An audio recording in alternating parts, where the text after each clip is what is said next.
The following tutorial describes how to use the improved scan recovery workflow to resume an unfinished scan session. Let's begin. Interruptions can happen, whether due to technical issues or accidentally leaving the scan session. Previously, a dialog box appeared asking whether you wanted to continue the last session or start a new one. Many users didn't fully understand this choice and clicked Start New Scan, not realizing this would delete their unfinished scan session and scan data.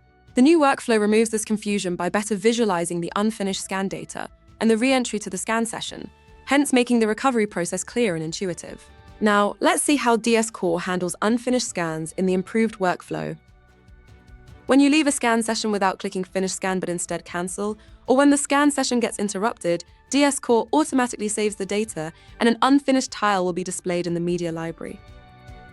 There's no distinction between status or treatment scan. Any unfinished scan is stored the same way.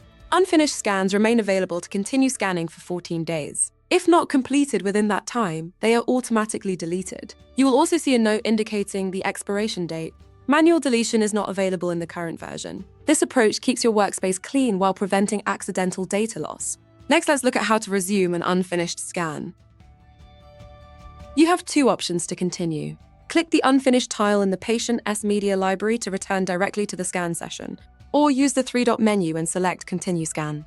Once you finish scanning and click Finish Scan, the session closes and your scan automatically opens in the DI viewer. The unfinished scan tile in the media library gets replaced by the tile displaying the finalized scan model.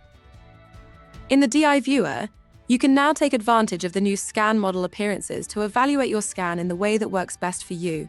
Choose between three settings: realistic for natural color representation, high contrast for enhanced detail visibility, or grayscale for monochrome evaluation. The default is high contrast, but you can switch appearances anytime via the menu. And that's it. Be sure to check out our What's New section to learn about new DS Core features and functionalities. Thank you for watching.